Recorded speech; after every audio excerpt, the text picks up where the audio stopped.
Talaba Expo 2026 kasb ko'rgazmasi yoshlarning bilim va salohiyatini amaliyot bilan bog'lovchi muhim platforma. Mazkur tadbir O'zbekiston Milliy banki, Oliy ta'lim, fan va innovatsiyalar vazirligi, Namangan viloyat hokimligi, Yoshlar ishlari agentligi hamda Savdo-sanoat palatasi hamkorligida tashkil etildi. Bugungi kunda Namangan viloyati oliy ta'lim muassasalarini 20 ming nafardan ortiq bitiruvchilar demak bu yil tugallash kutilmoqda va bugungi kunga qadar o'sha belgilab berilgan vazifalar asosida viloyatning 48% ga yaqin bitiruvchisini bandligi ta'minlandi va endilikda bizning oldimizda turgan oliy ta'lim tashkilotlarining oldida turgan ustuvor vazifa sifatida qolgan bitiruvchilarni bandligini ta'minlash va o'z navbatda bugun tashkil etilgan Talaba Expo kasb ko'rgazmasi doirasida hududning yirik ish beruvchilarini bu yerga jamlangani bizning talabalarni o'z o'rinlarini, ya'ni mehnat bozorida o'z kasblari bo'yicha o'rnini topishlariga muhim demak zamin bo'lib xizmat qiladi. Ko'rgazmada 150 ga yaqin yirik ish beruvchi korxonalar 2000 dan ortiq bo'sh ish o'rinlari bilan qatnashdilar. Pavilyonlar yoshlar bilan gavjum bo'ldi. Bitiruvchilar o'z mutaxassisliklari bo'yicha munosib ish o'rnini tanlash va shu yerning o'zida suhbatdan o'tib doimiy ish joyini topish imkoniyatini qo'lga kiritdilar. Talaba Expo 2026 ko'rgazmasida tekstil fabrikamizdan 50 dan ortiq ish o'rnimiz bilan qatnashdik. Bizga 70 dan ortiq talabalar suhbatga kelishdi. Biz suhbat qildik, korxonaning shart-sharoitlari, oylik maoshlar bilan tushuntirib, sharoitlarni tushuntirdik. 7 nafar talabani ishga qabul qildik. Shu yerning o'zida biz ham xodimlik bo'ldik, ham talabalar ish o'rniga ega bo'lishdi. Talaba Expo 2026 bitiruvchi yoshlar uchun keng imkoniyatlar taqdim etilmoqda. Aynan har bitta yosh avvallari bitirgandan so'ng men qayerga ishga joylashsam ekan, meni qayerda ish kutib turibdi ekan degan savollar bilan o'ziga murojaat qilardi. Hozir davlatimizda yuritayotgan bunday siyosatlar sababli bugungi kunda aynan bunaqa qo'rquv yoshlarimizda yo'q. Chunki biz oliy ta'lim muassasasini bitirganimizdan so'ng biz uchun tayyor ishlar mavjud va ularni biz bevosita o'zimiz tanlab, saralab o'zimiz joylashimiz mumkin.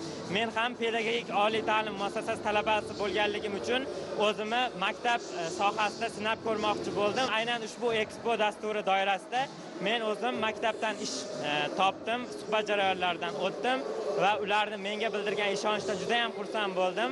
Sentyabr oyidan o'zimni ish faoliyatimni boshlash mumkinligi ular tomonidan ta'kidlandi. Talaba Expo 2026 kasb ko'rgazmasida qatnashdim. Bu ko'rgazma men uchun eng katta imkoniyatlardan biri hisoblanadi.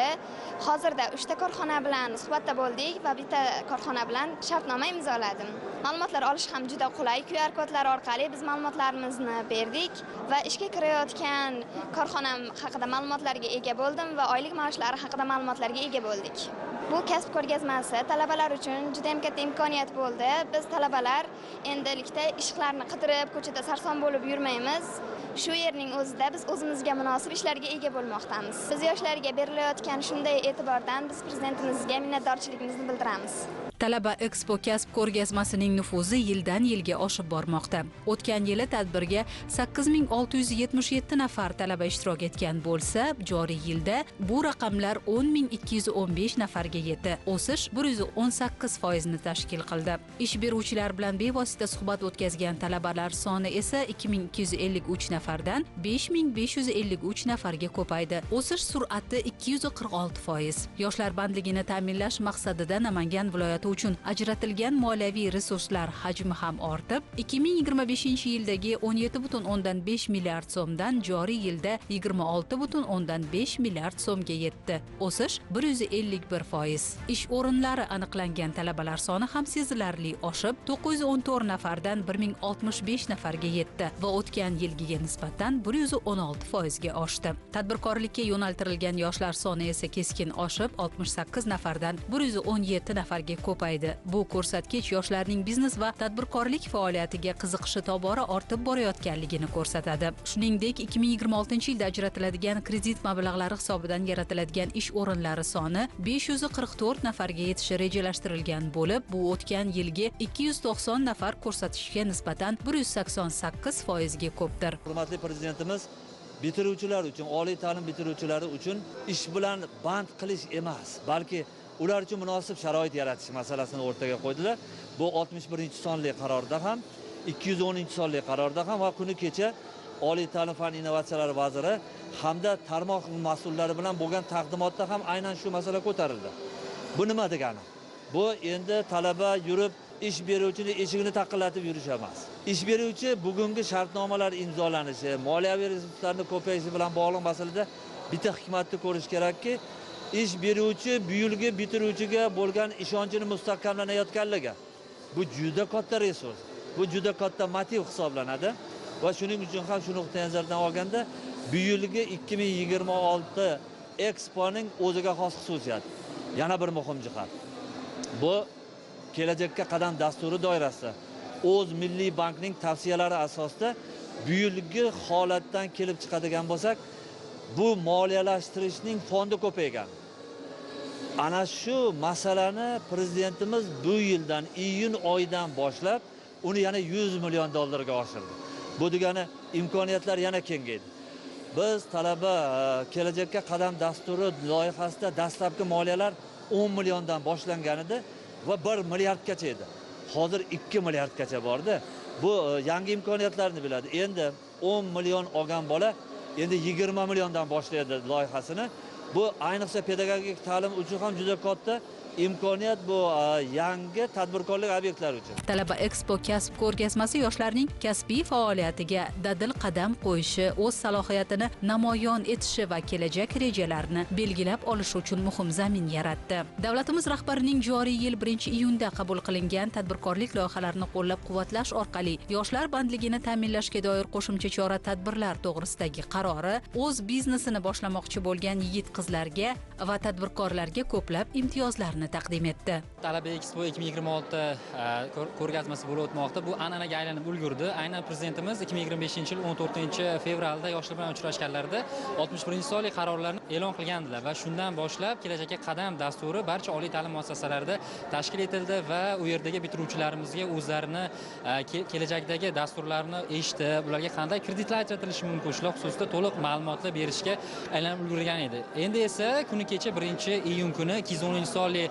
qarorlar ham e'lon qilindi va buni ijtimoiy tarmoqlar orqali ko'rdik va aynan kelajakka qadam dasturi doirasidagi oliy ta'lim muassasamiz tashkil etilgan markazda ham bizga ma'lumotlar berishdi. Men bugungi kunda Namangan davlat texnika universiteti 2-bosqich magistranti, qolaversa shu yerda bitiruvchisiman va men ham aynan ushbu dastur orqali kelajakdagi tadbirkorligimni amalga oshirish uchun kredit olmoqchi bo'ldim va bugungi Talaba Expo 2026 da ham aynan o'z Milliy bank xodimlari va u yerda ishtirok etayotgan o'sha pavilyonga borib, ular bilan intervyu o'tkazdik va mana o'sha dasturimni aynan transport vosita muhandisligi yo'nalishida tamomlayapman va transportlarga o'sha servis xizmatini ko'rsatish mani loyiham borligi xususida ularga bildirdim, taqdimot qildim va ular 300 milliongacha bemalol o'sha kredit olishi mumkinligini aytib o'tishdi. Bilsangiz, oldingi 61-sonli qarorimizda 10 milliongacha agar kredit oladigan bo'lsa, hech qanday garovsiz, bugungi 210-sonli qarorda esa bu 20 million bo'lganligini va men aytgan loyiham doirasida 300 million bemalol olishi mumkinligini ham aytib o'tishdi. Bilasizmi, bu endi men kabi bitiruvchilarimizni aynan ishi aniq bo'lganligi, bandligi ta'minlanganligidan bir dalolat desak ham bo'laveradi. 210-sonli qaror bilan tanishib chiqqanimda, agar o'sha bitiruvchilarni ish bilan ta'minlasam, menga yana ham ko'proq imkoniyatlar, imtiyozlar berilishi haqida bilgandim. Endi shu uchun ham aynan bu tadbirkorlikni yo'lga qo'ysam, albatta bitiruvchilarni ish bilan ta'minlayman va o'sha o'zi dasturimiz doirasida ham 10 nafar bitiruvchilarni umuman olganda ish bilan ta'minlashni biz reja qilganmiz.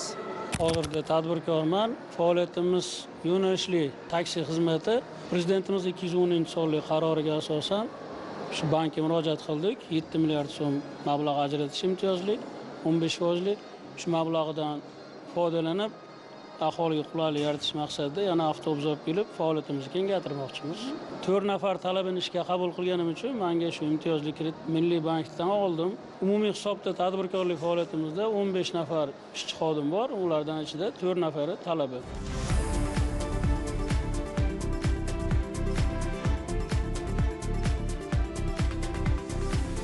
Bugungi kunda mamlakatimizda yoshlar bilan ishlash tizimini yangi darajaga olib chiqish, ularni ijtimoiy-iqtisodiy qo'llab-quvvatlash va bandligini ta'minlash bo'yicha samarali ishlar olib borilmoqda. Xususan, joriy yilning 24-fevral kuni hurmatli prezidentimiz tomonidan yoshlar tashabbuslarini qo'llab-quvvatlashga doir qo'shimcha imkoniyatlar yuzasidan kengaytirilgan tarzda muloqot uchrashuvi bo'lib o'tdi. Ushbu uchrashuvda davlatimiz rahbari tomonidan yoshlar bandligini ta'minlash va tadbirkorligini qo'llab-quvvatlash bo'yicha yaratilayotgan keng imkoniyatlar va yangi imtiyozlar e'lon qilindi.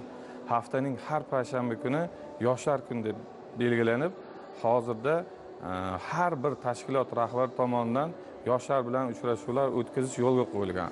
Uchrashuvlar davomida yoshlarning mavjud takliflarini o'rganilib, muammolarini doimiy ravishda hal qilib kelinmoqda. Bugungi kunda viloyatimizdagi 7 ta oliy ta'lim muassasalarida hurmatli prezidentimizni 61-sonli qarorlari asosida kelajakka qadam markazlari tashkil etilganligi yoshlar bilan ishlash tizimini yangi bosqichga olib chiqdi. Ushbu markazlar orqali talabalarga o'quv muassasalarini o'zida ularning bandligini ta'minlashga ko'maklashish, biznes g'oyalarini tayyor loyihaga aylantirish va imtiyozli kredit ajratish orqali moliyalashtirish tizimi yo'lga qo'yildi. Bank tomonidan bitiruvchi yoshlarimiz uchun tadbirkorlikka ilk qadam krediti bo'yicha 20 million so'mgacha garovsiz, Business Start krediti bo'yicha 300 million so'mgacha, Business Progress krediti bo'yicha esa 2 milliard so'mgacha kreditlar ajratish yo'lga qo'yildi. Raqamlarga e'tibor qaratadigan bo'lsak, amaliy natijalarimiz ancha quvonarli. Sababi joriy yilning o'zida viloyatimizda bitiruvchi yoshlarimizning 471 ta loyihalarini moliyalashtirish uchun 20 milliard so'mga yaqin imtiyozli kredit mablag'lari ajratildi. Hamda 528 nafar talaba yoshlar bandligi ta'minlandi. Quvonarlisi, ushbu ko'rsatkich o'tgan yilga nisbatan solishtirganda 2 barobarga oshdi. Bu nafaqat yosh tadbirkorlar safini kengaytirishga, balki ularning moliya va biznes sohasidagi savodxonligini ortishga ham xizmat qilmoqda. Talaba Expo 2026 orzular kasbga, bilim esa muvaffaqiyatga aylanadigan manzil. Bugun bu yerda talaba va ish beruvchi o'rtasidagi masofa qisqardi. Kimdir o'zining ilk ish joyini topayotgan bo'lsa, yana kimdir kelajakdagi karyerasi uchun muhim qadam tashlamoqda.